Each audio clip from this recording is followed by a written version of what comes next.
Wanted to talk to you and share with you, Guy and I, about the land that flows with milk and honey. We all know about that expression, a land that flows with milk and honey. That's where you go, click your heels two, three times, and you're in the land of the wizard where your dreams come true. Willy Wonka and the Chocolate Factory. All of those fairy tale stories where Peter Pan, you get to eat all the chocolate, have all of the food, have all of the dreams and wishes, have all of the Turkish delights. All you got to do is just come to the land that flows with milk and honey. It's where your dreams come true, to fulfill the American dream. And when Israel was leaving, the Hebrew people were leaving captivity to be led into a land of promise, a land of milk and honey, where you can leave your troubles behind. Every man can get his 4 acres and a mule or 4 mules in an acre. Everybody's just throwing caution to the wind to cross over to that other side. Just got to cross that river, go through that valley, over that mountain. And now you're going to have the land that flows with milk and honey. Only problem with that, well, there's several problems with it. The first is if that land flows with milk and honey and you're on your way there, there must be somebody already there tending to the milk and the honey. And what of the people that are already in the land? What's happening? And why are you taking that land? Or why are you going to occupy that land?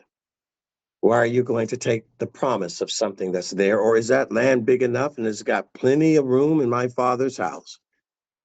There's people already there, but the more the merrier. Come on and join the party. There's enough for everyone to go around.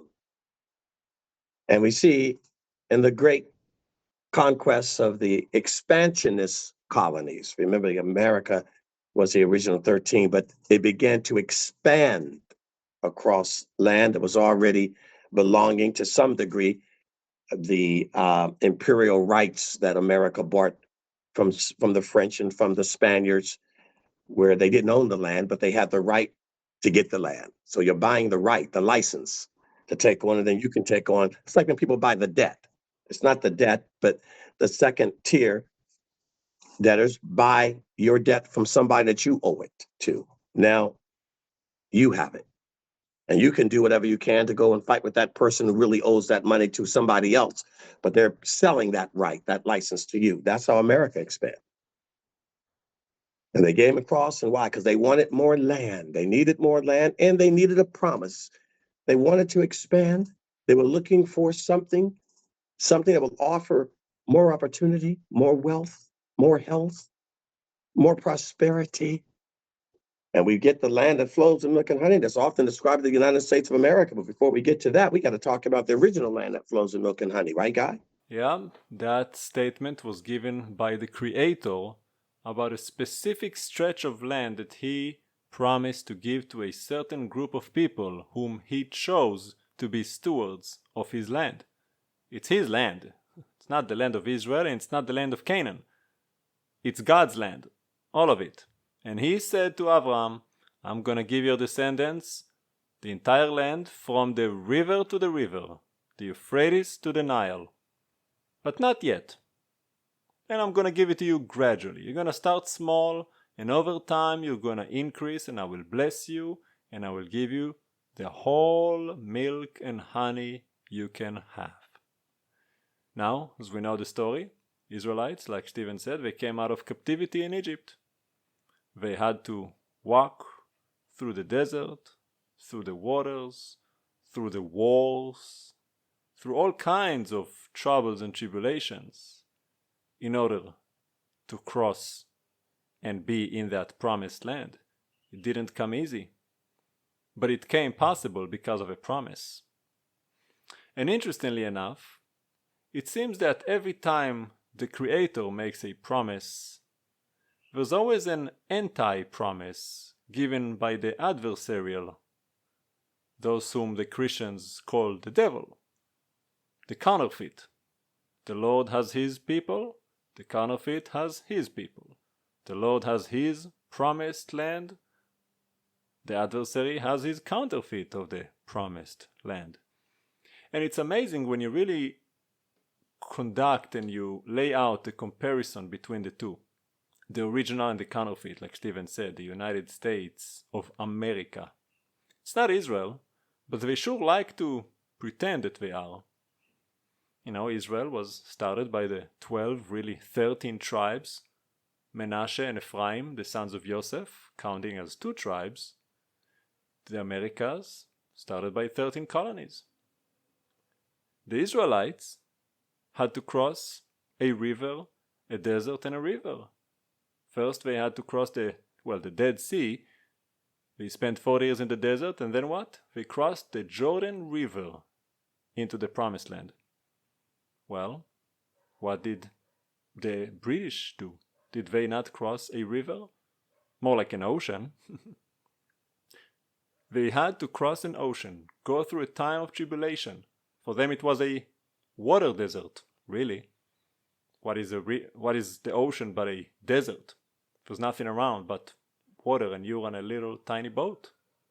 And you have to remember this, that they also were going to a land where people already existed. And there was people when they hit these colonies, the indigenous people, and the hundreds of millions, multiple diverse existing colonies already had existed.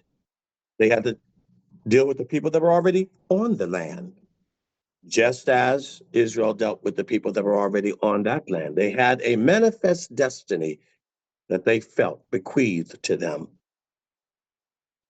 And so you see a very wonderful comparison between the two and what occurred between the two.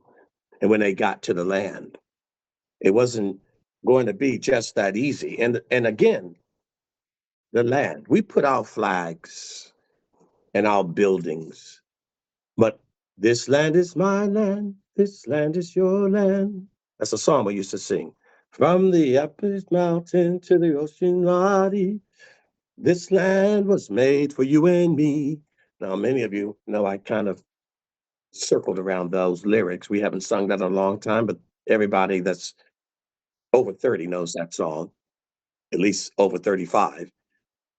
This land is my land, this land is your land. This land was made for you and me.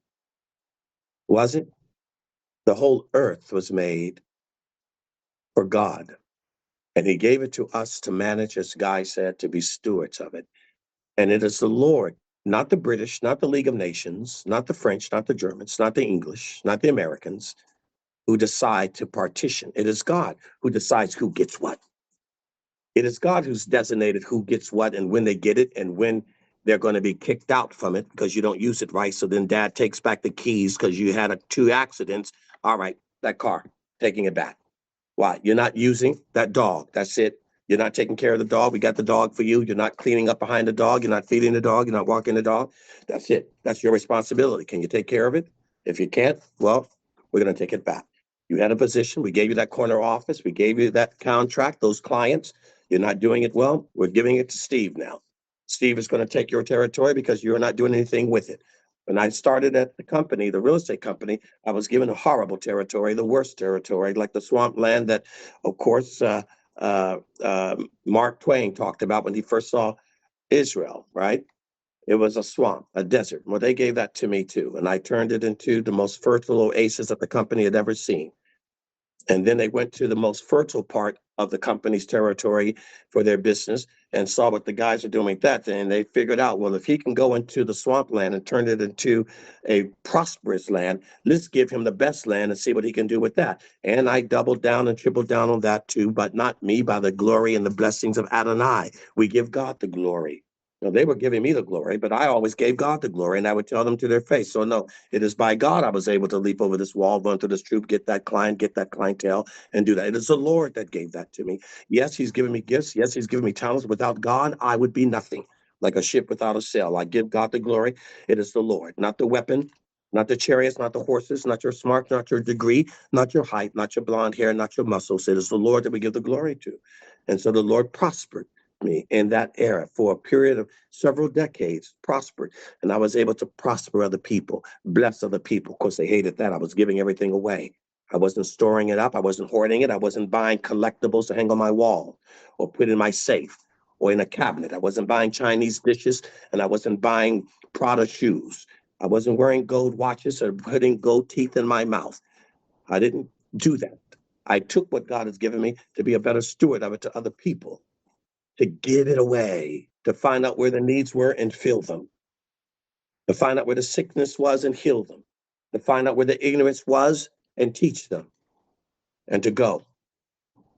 No jets, no mansions, no fancy cars, but giving, to being responsible to the land that God has given us, flowing with milk and honey for the purpose of what? What are you doing with that milk and that honey? They got to the land and they did the same thing. The indigenous people had to go on a trail of tears, pushed as they began to take the land. And they took that land, unlike the Hebrew people, and some would like to say that they're similar, replacement theology. They were directly given that by God. And I know the British would like to believe that in their manifest destiny that it was God. But they went everywhere and said it was God. There was nowhere they went where they did not say it was God, but they raped and pillaged and burned in the name, and then converted those populations, made drunken treaties with them, got the Indians drunk to make treaties, made promises and broke every last one of them, tricked them, deceived them, manipulated them by any means necessary. So there is a counterfeit way in the name of God of getting what you think God has given you. But there is the right way of doing the way God did it. So that Abraham said, I can't say that you made me rich. I can't say that I'm here because of you. It has to be God. I can manipulate, as our Congress did with all of those tribes, false wars and everything to take land. That's how they got the Philippines. The same thing with Puerto Rico, these territories. The same thing with Hawaii. That started with missionaries who did the same thing. Went across to the land of milk and honey, started preaching. Then their grandchildren, missionaries, they took over from the queen.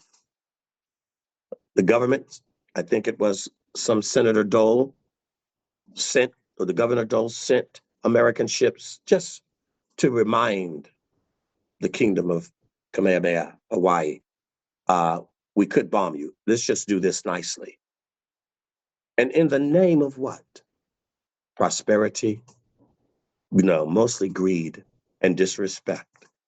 And by characterizing people, mischaracterizing the people. See, it's one thing when the devil gives you a contract, the devil gives you a blessing in the name of God. A lot of people doing things in the name of God. God has nothing to do with it. It's another thing when it is God doing it.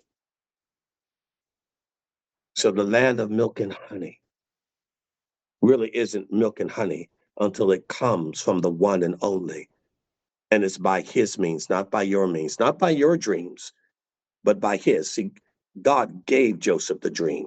He didn't make his dream your own dreams, honey. Dream dreams. No, no, no, no.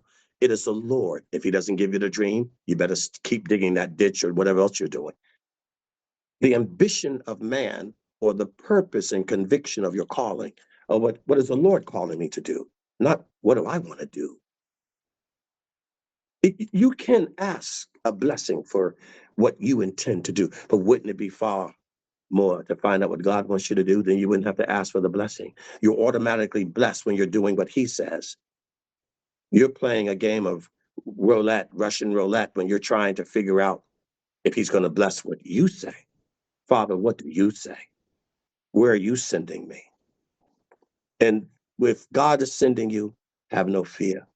If there's enemies in the land, have no fear. Caleb says, we're not worrying about it. God said that that's our land. Oh, there's giants in that land. There's Nephilim. There's this and there's that. That's okay. God said it's our land. Except the Lord build a house, they that build it build in vain. Except the Lord sets you on the pilgrimage, it's on the journey, it's by your own hand. Then you have to accept the consequences. Because there is a way, a path, an exploration of a man that seems right unto ourselves, but is the way of death. But we can choose life. We can choose God. He can direct our path. I'm not talking religion. I said the Lord, maker, creator of heaven and earth. He can direct your path. The land, the promises of the Father has set before us Let's go his way to achieve it. But there are those, and you can look at those who have achieved it by scheme and scam and plot, by deception, lies, by false treaties, by war. It is important to understand the difference between the land that flows with milk and honey and the land that flows with sin and money. Is it sin and money?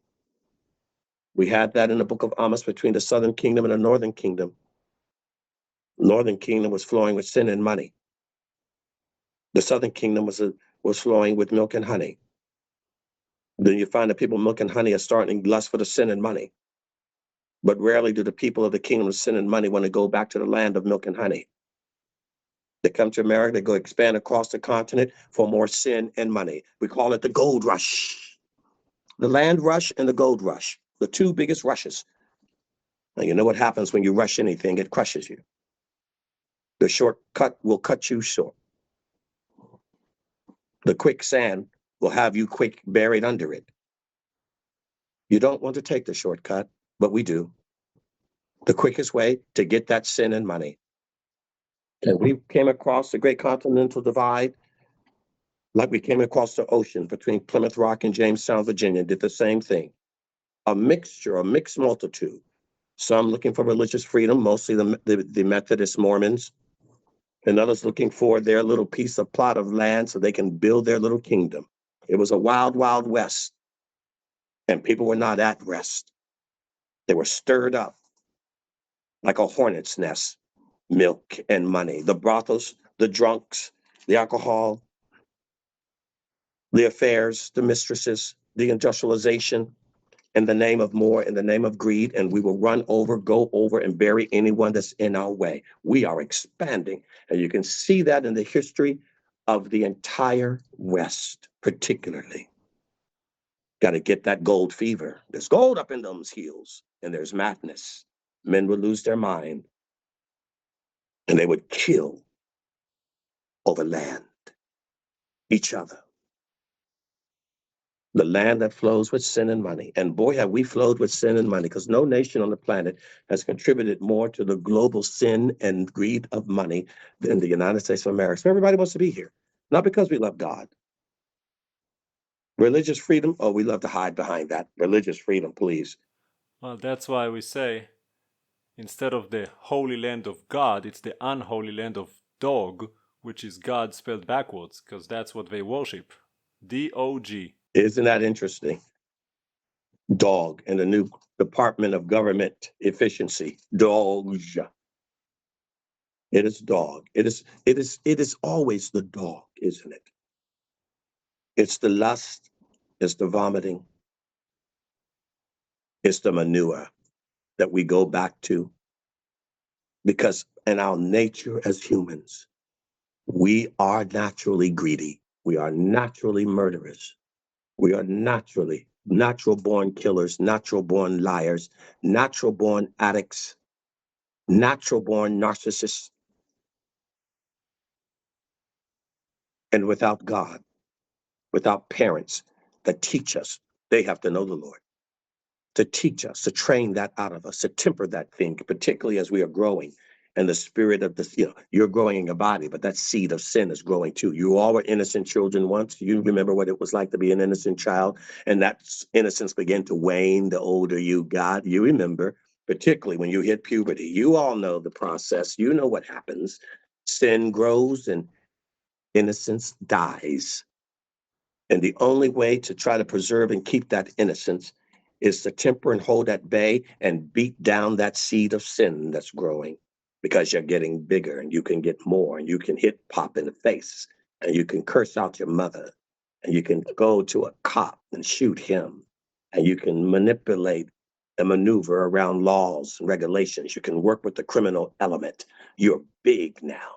And you can eat any candy bar you want and sleep with anybody you want to sleep, and nobody can say anything about it.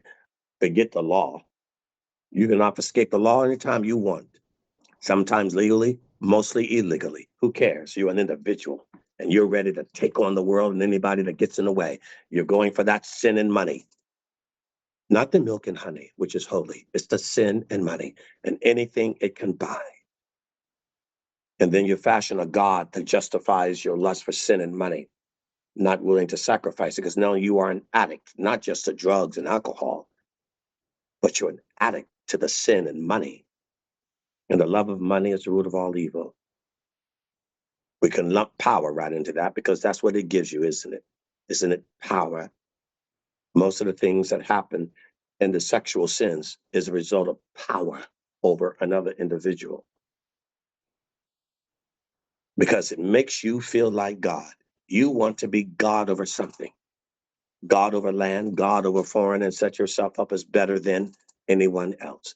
You won't let God be over you because if God was over you, then you'd wake up every day in the mirror and you would be humble and careful about insulting someone else's character and setting yourself up as higher than anybody else. You'll know, woe is me. It is me, O Lord, a sinner in need of you. And you will wake up every day with that. You won't feel prideful because you're in the mirror from doing your bicycle, cycling, and your snowboarding and skiing and your swimming and your Pilates, your gym workout to feel better about you. Land that flows with sin and money is a land that will destroy you. And any milk and honey that comes from that kind of land is modified, mutated, robbed of its truest and natural fluids of nutrition. That's been hijacked.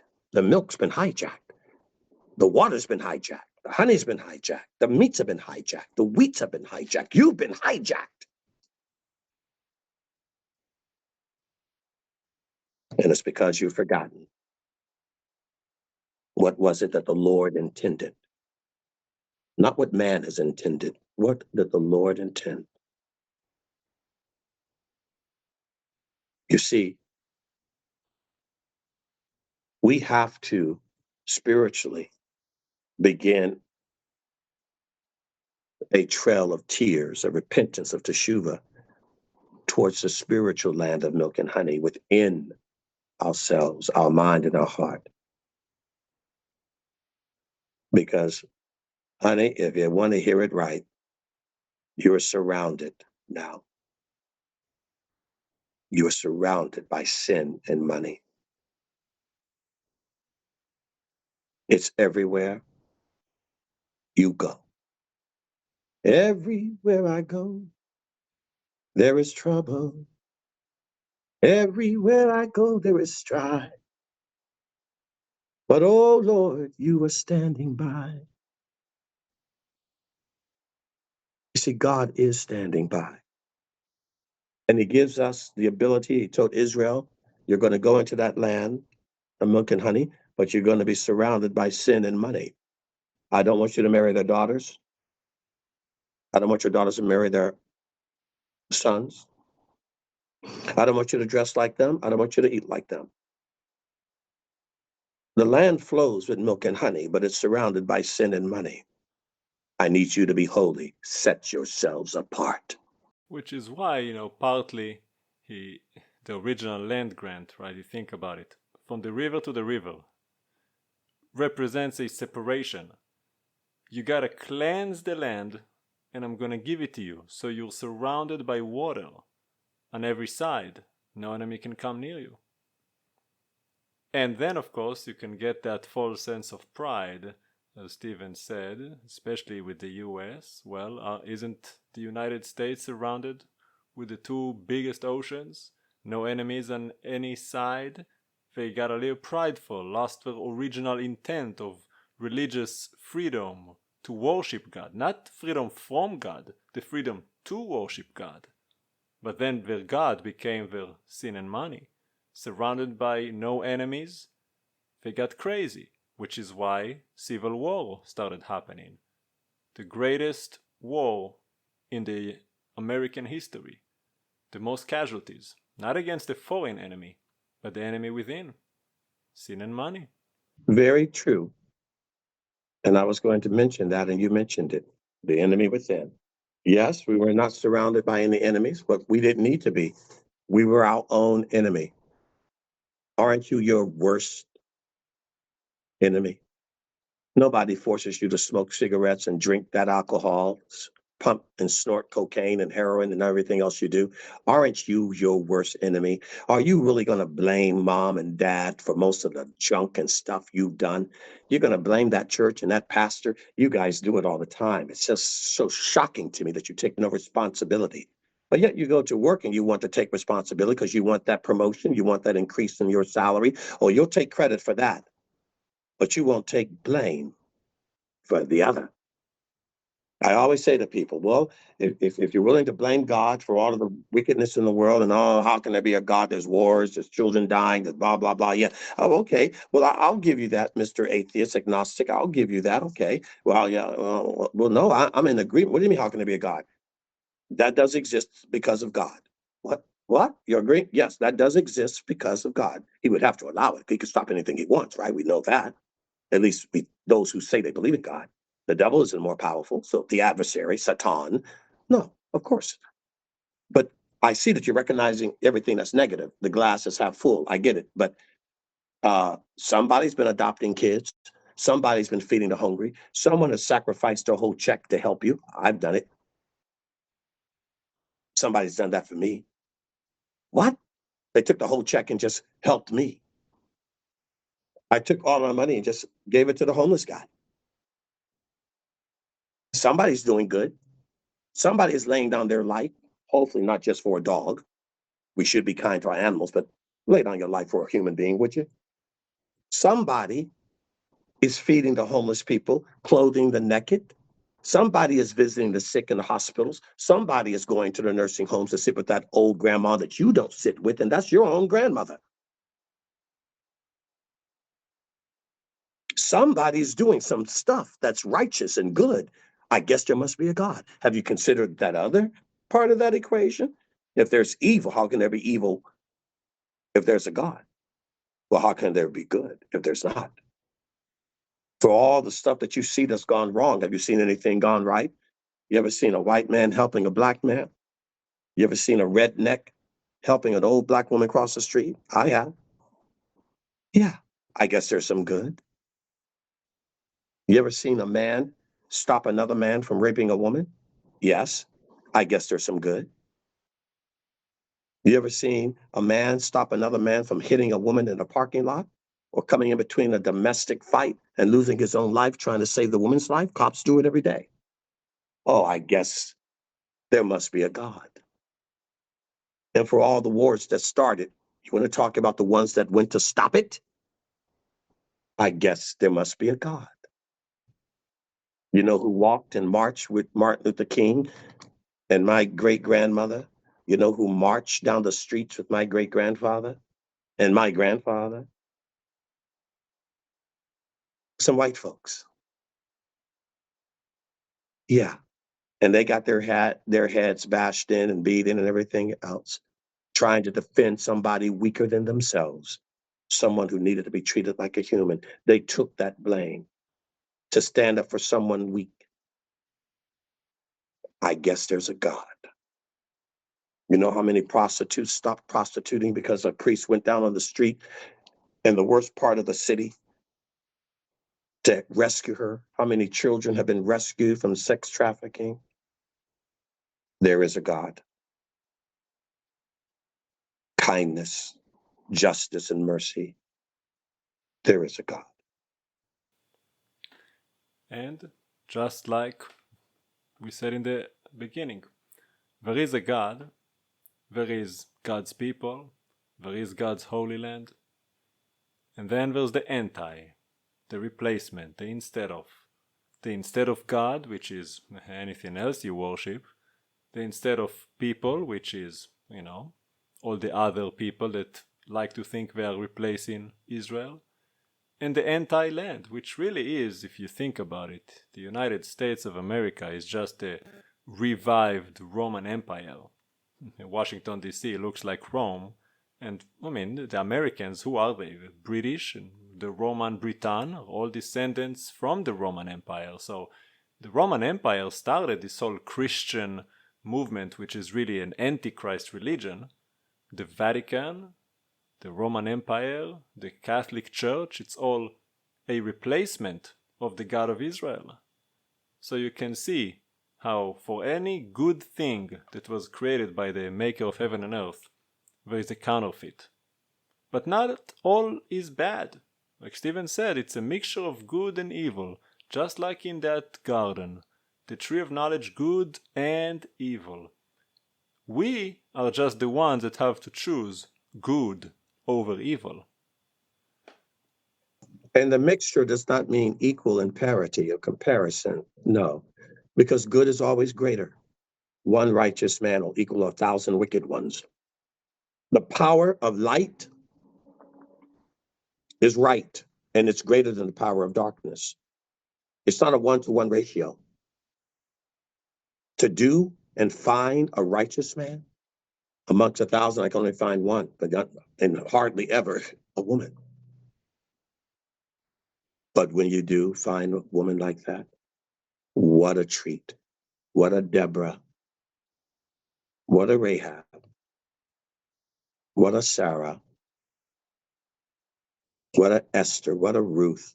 What a Priscilla. What a Naomi.